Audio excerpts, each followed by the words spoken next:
This is the Horse Radio Network.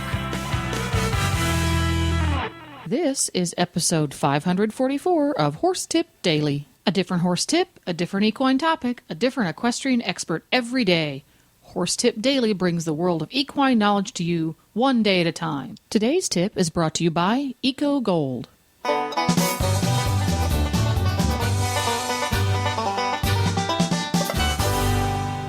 Hi, Coach Jen here, and thanks for tuning in to Horse Tip Daily.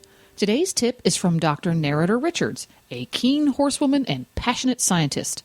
First, Dr. Richards parlayed this passion into a doctorate's degree in equine nutrition from the University of New England. Then, in 2003, she founded Equalize Horse Nutrition, which provides scientific and independent information to horsemen and horsewomen worldwide through its online software, feedxl.com. Today's tip is about feeding the oldies. But first, a word about today's sponsor, ECOGOLD. ECOGOLD is the leader in high-tech problem-solving saddle pads and horse boots. And how do they do it?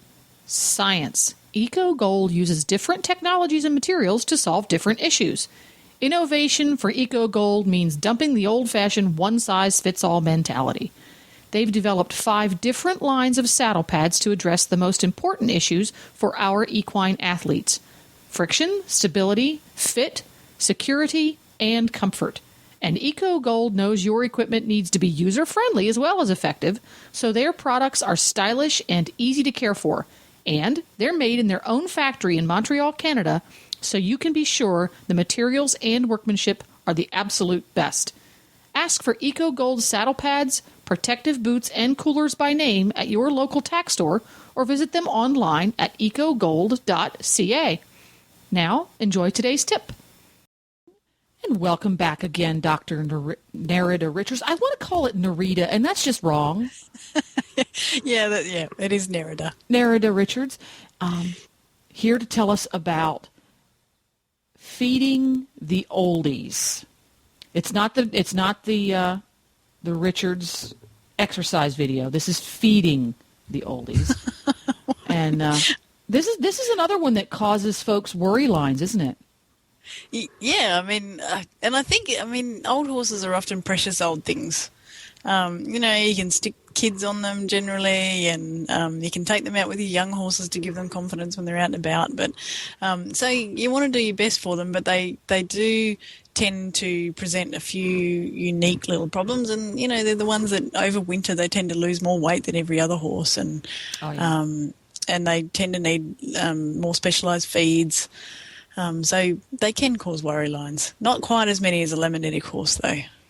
But then when you have the old Lamanitic horses, boy, that person at age 45 looks like George Burns. You can spot that person from across the parking lot. Oh, dear. So there's a few things that happen with age in horses that then impact on how we feed them and what we should feed them. So I was just going to go through a few of those things today, because I think if you understand the changes that occur in your horse as they age, it'll help you to adjust how you feed them accordingly. I'm ready. Okay, so the first one and the most obvious one, and also the one that has the biggest impact on them, is their teeth. And their teeth tend to wear down and not be as effective as they used to be. So some old horses will get worn in sizes, so their front, upper and lower teeth can get worn out. Now, if that happens, they can't bite pasture off anymore. They can chew it fine if they've got molars at the back of their head, but if they don't have those incisors, they can't actually shear the forage off. So for them, it's actually a pretty simple solution. Just feed them hay, because then they don't need their incisors. Then they can just nibble it up with their lips and their tongue and get it up the back for chewing. A bigger problem is when the old horses get worn or damaged molars, because that means that they can't grind their feed effectively anymore. And if you can't grind feed, then you can't swallow the feed, and even if you can swallow the feed, you can't digest the feed. Like, you imagine feeding oats to a horse that can't grind its feed, all of those oats are just going to come out whole at the other end. They will not have given that horse any benefit whatsoever. So if your horse's poop sprouts grass, yes, that means he's not digesting his oats. Yes. Yeah, if you're feeding oats. So with these guys who have the worn molars, the hardest thing is to get enough forage into them because they can't eat hay, they can't eat pasture anymore. So you have to start feeding them things like your the chopped forages, which we call chaff. You can give them soaked hay cubes or pellets, and you can also feed them things like sugar beet pulp and soybean hulls. They're all good options for an old horse to get the fibre. And you need to remember that if they can't, and this is something that people with old horses tend not to do very well, but if they can't eat any hay and they can't eat any pasture, you have to remember that they should be eating around 1.5% of their body weight in forage at least a day.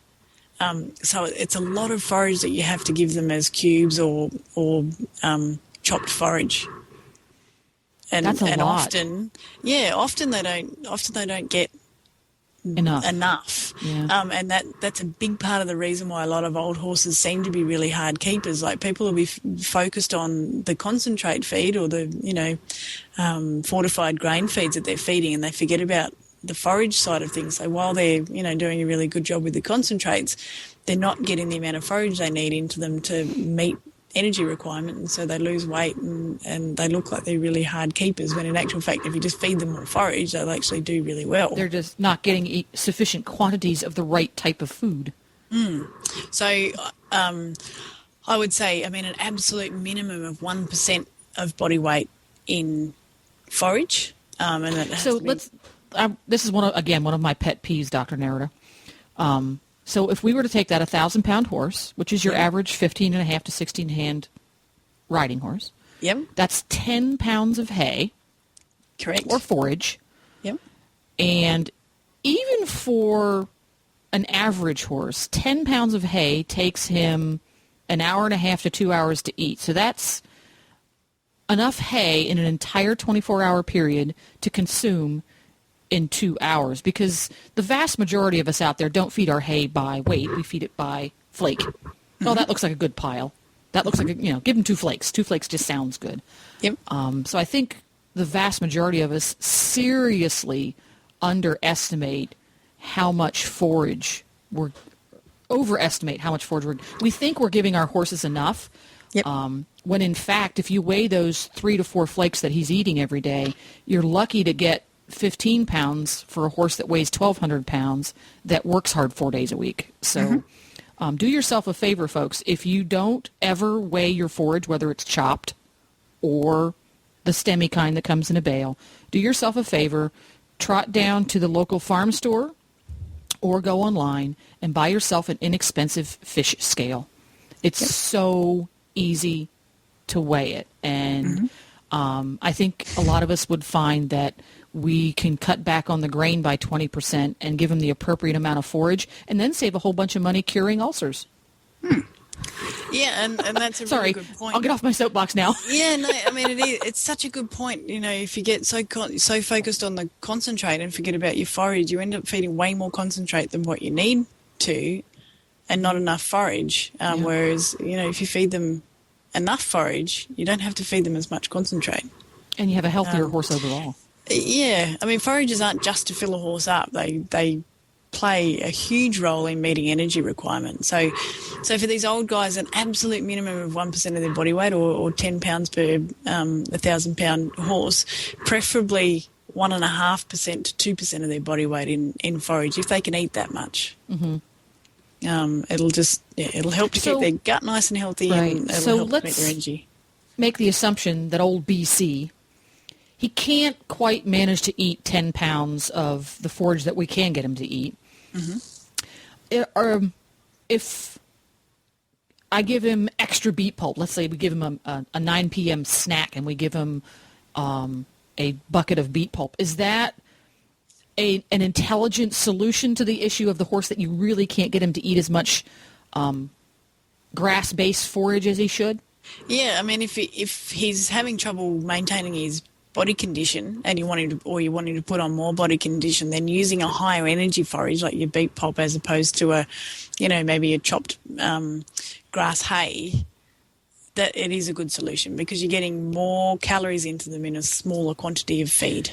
But is beet pulp considered a forage or a concentrate, or is it somewhere in that gray area?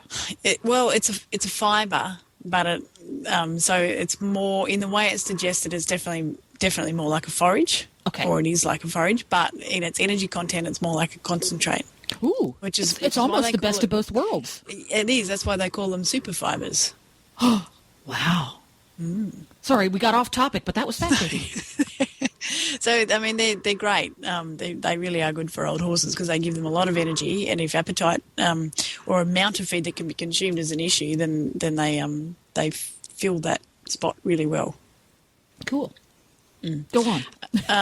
Now, because they can't chew as well, we were saying with oats, I mean, if a horse can't chew, then certainly whole oats is off the menu.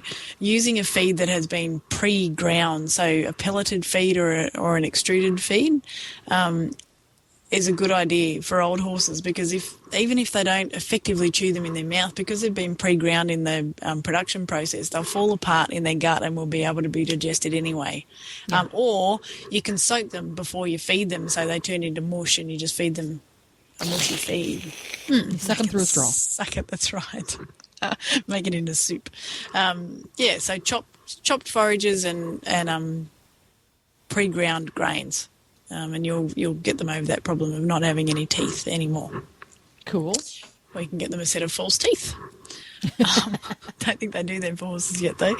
Now, the second thing that happens is their hindgut, which is where all the forage is fermented, loses some function. So they can't ferment forages and digest forages to the same extent that a young horse might be able to. Now, this may be partly because they don't chew their forages down to a smaller particle size, so it's not as easy to digest forages that haven't been chewed properly. But whatever the case, they have lost some function in their hindgut, so you tend to need to have a focus on feeding higher quality forages that are easier to ferment, which again is where your beet pulp comes in, because it's really easy to ferment. Interesting. And alfalfa, because again it's a high quality, easier to ferment forage than your typical meadow or grass hay. So the other thing that because their hindgut does lose some function and they're not fermenting as effectively as they might do, they tend to be more prone to B vitamin deficiencies because a lot of a horse's B vitamins are produced in the hindgut. So older horses can have raised dietary B vitamin requirements compared to a much younger horse. Very interesting. Now, this is something I'm going to have to head over to FeedXL to find out. You would make the assumption that a horse feed concentrate that is formulated specifically for a senior horse might have a higher vitamin B content than a horse feed that was not designed specifically for a senior horse. Yes. Yep. And very often I'm going to have to go look it up and find out if it really is. I'm going to type in the senior horse feed that BC at the barn eats and find out if it really is. Yep. Because they don't tell us that on the label. Well, I mean, if you read, a lot of older horse feeds will say something about having higher levels of B vitamins. But yeah, have a look. It'll be interesting. And it's not part of the analysis, it's this, so I'm gonna type that in, and I'm curious, and I'm gonna find out. See, the problem you might have though, because they're not required nutrients on the labels, that information may not be available. But what you can do is ring the company that supply the feed and ask for they call them extends or extra information on that, for the nutrients that aren't on the label. And most companies are happy to give you that information. Because what we don't want to do is give BC a supplement that he doesn't need. If it's already in the feed, we don't want to add it. That's right. Because he doesn't have an especially vibrant appetite. He eats, but it's not the enthusiasm he had 10 years ago. Yep. So we want to make sure that if that's the issue, we have it covered. So continue. I'll stop interrupting. All right. And the other thing they find harder to absorb from their hindgut is phosphorus. So older horses have raised phosphorus requirements as well because they don't absorb it as effectively as they used to as a young horse. All this stuff I didn't know about old horses. They don't tell us. No. They just get skinny. They probably don't know. Now, the third thing that happens is their small intestine loses function. So, again, they find it more difficult to digest starch from grains. We found in some studies we did when I was still at uni that older horses had much lower levels of the starch digesting enzymes in their small intestine. So we took from that older horses probably have a much harder time digesting grain-based feeds. So again, you're going to feed them more for less result. So it's really important to give older horses feeds that are very easy to digest. So definitely not feeding them any uncooked corn, no uncooked barley. Any grain that you feed them has to be cooked. So like as I was saying before, a pelleted feed or an extruded feed is a good way to go for your old horses just to help with that digestion in the small intestine. There we go. And of course, yeah. Protein is also digested in there as well. So using really good quality protein is important for your old horses. So with the old guys, don't be cutting corners and buying the grain at the feed store that's labeled all livestock. Yes. That's not the one for your senior. No. No, they won't do very well on that. That may not be the one for any of them, depending. No, that's right. Depends what it's got in it. Do they have that in Australia? When you go to the what I call the chain feed stores that have locations across the country, they have what they call all stock feed, which is a mixture of corn and oats and barley and different grains in there. And I think there's molasses in it because it just smells nice. Yep. But it's labeled all stock, so it's non-fortified. You can give it to goats and sheep and horses and cows and everything like that. Is that something that's sold in Australia as well? Yeah, we do get grain mixes like that. We also get fortified grain mixes that are for all different species, and it does my head in. That sounds a little dicey. Wondering how I guess particularly minerals between ruminants and non-ruminants, you want to be real careful. Yeah. There's a little petting farm that I take our daughter up to when I can, not far away from where we live, and they have every conceivable type of animal up there. There's a penguin, there's a pelican, there's no penguins. So, okay, I was going to say, wow, really? Yeah, they've got kangaroos and koalas and lambs and goats and cows and there's a horse, there's camels, and you can feed all of these things, llamas and alpacas. And when you go in, they give you a little bag of pellets. And you go around this farm and you feed everything the same pellet. And I just, as a nutritionist, I just can't handle it. It makes you cringe. What is in this pellet that makes it okay for every one of these animals to eat? But anyway, they seem to be healthy enough. They seem happy enough. But that's definitely an all-stock feed. Oh, that's funny. Yeah. Now, the last thing with old horses that you have to keep in mind is that they're not as mobile as they used to be, and this has a couple of impacts. Try and make it so that their feed and their water are reasonably close together so that they're not having to travel big distances to get from one to the other. And the other thing is, if they're not as mobile, you will find that they are going to fall down the pecking order. So if you're feeding them in a group, be very conscious of them being bullied off their feed, because a young horse will just come and, tell them to please leave and eat their feed. Yeah, some of those older ones, all another horse has to do is look cross-eyed at them and they're out of there. Yeah. I mean, they know that they're too slow to get out of the way of a kick, so they take their leave before they have a kick aimed at them. Yeah. This brings up an interesting story.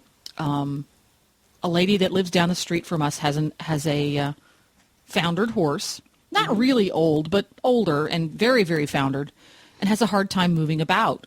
And she was struggling and doing lots of veterinary visits and lots of veterinary care, and the horse seemed to be eternally dehydrated. They were doing all sorts of things to combat this with the veterinarian, and the horse really didn't drink very much. She had a bucket of water there, and she said very rarely is it empty in the morning. Mm-hmm. I said, well, you only have one water bucket in her stall. Well, all my horses have one water bucket in this stall. Well, the hay pile is at the back of the stall and the water bucket's at the front of the stall. Well, she likes her hay pile at the back of the stall because she likes to look out the window at her friends. It makes her happy. She won't eat her hay if it's at the front of her stall. So, well, have you tried putting the water bucket in the back of the stall with the hay? Because she's not going to it's likely she just won't move. It's not worth moving to get a drink of water because she was pretty much three-legged with the founder. And she discovered, lo and behold, when she put a bucket of water in the back of the stall, the horse it doubled her water intake overnight because she said, well, look, my water's right here. I might as well drink it. Yep. Because it's amazing how, just like humans, because humans were the same way. Oh, it's too much effort to go get a drink of water. I'm not that thirsty. Yep. But for a horse, that can be a serious health risk if he's not drinking enough water. So that's a really super tip there at the end to make sure your senior does not have to work hard for his water. Mm-hmm. You'll do everybody a favor. I like that one a lot. Good eye. So that's feeding your oldie 101. We're gonna make a workout video of that next month. Feeding your oldie, and we're going to feature several senior ex racehorses from old friends. And thanks once again, Dr. Narada Richards, for stopping by and enlightening me on all sorts of wonderful things about horse nutrition and horse feed and horse appetite and everything that goes in between his teeth for a horse. And we'll be seeing you next time. Absolute pleasure. Thanks, Jennifer. I just love it when Dr. Narada Richards stops by. She's so darn smart. To listen to all of her tips, just go to horsetipdaily.com and go to the Experts drop-down menu on the left. All of our experts are right there, alphabetized and easy to find. You can also go to feedxl.com's newsletter section for more fantastic, free, unbiased information about equine nutrition. Go to feedxl.com and on the left-hand side, look for newsletters. Please stop by the Horse Tip Daily Facebook page and let us know what you think of the tips you hear on the show. It's also a great place to tell us about topics you'd like to hear us cover. You can subscribe to all of the great shows on the Horse Radio Network through iTunes or Zune and get your horse podcasts automatically downloaded to your iPod, Zune, or MP3 player. I'll be back again tomorrow with another new expert and a different horse tip. Until then, go ride your horse! The Horse Radio Network and the Horse Radio Network hosts are not responsible for statements of guests or their opinions. Use your own judgment when listening to the tips provided by the experts on Horse Tip Daily.